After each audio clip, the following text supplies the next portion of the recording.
What do you mean by decaffeination? It is the removal of caffeine from coffee beans, tea leaves, and other caffeine-containing materials. Decaffeinated products are commonly termed decaf. They contain typically from 1 to 2% of the original caffeine content, and sometimes as much as 20%. One may ask, how is decaffeination accomplished? The most two popular methods are Swiss water process or water-only process and carbon dioxide decaffeination process. So, let's start with Swiss water process. The process can be explained as follows. First, we soak green coffee beans in pure water in order to make the process more efficient. Since the beans end up twice their size after the absorption of water, which will ease the mobility of caffeine molecules. The green coffee beans contain caffeine and solid flavors.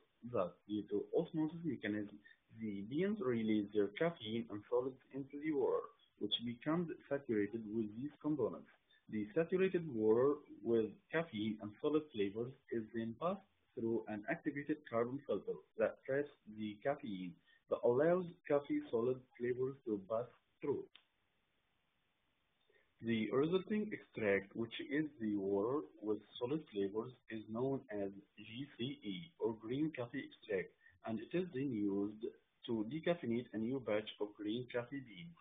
But why we use GCE for decaffeination, not pure water? Since GCE already contains all flavor compounds, then it will be in equilibrium with the flavor compounds in the bean, and the osmosis happens for caffeine only where the flavor compounds remain intact. The GCE is then again put through an activated carbon filter that removes the caffeine and so on, until the coffee beans are comprised of only 0.1% caffeine. At this point, the beans are dried out and most of their flavor qualities are left intact. The second process is carbon dioxide decaffeination process, which can be briefly described as follows. First, we soak green coffee beans in water to allow the caffeine in the beans to dissolve into water and become movable. Then, it is introduced to the top of extraction vessel along carbon dioxide in supercritical state under pressure 250 atmosphere and 200 Fahrenheit. The carbon dioxide will act like a magnet and attract all the movable molecules of caffeine. The seeds get out of the bottom of the extraction vessel and dried out. Carbon dioxide with caffeine will then come out from the top of vessel and is then introduced to the bottom of an absorption chamber, where caffeine is absorbed by water and carbon dioxide is recycled again to extraction vessel.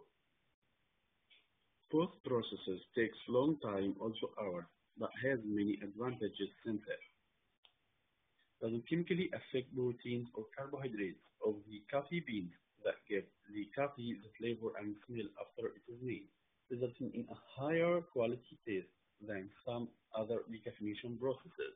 The byproducts are natural and 100% recyclable. The caffeine produced with water is often sold to soft drink manufacturers and drug companies.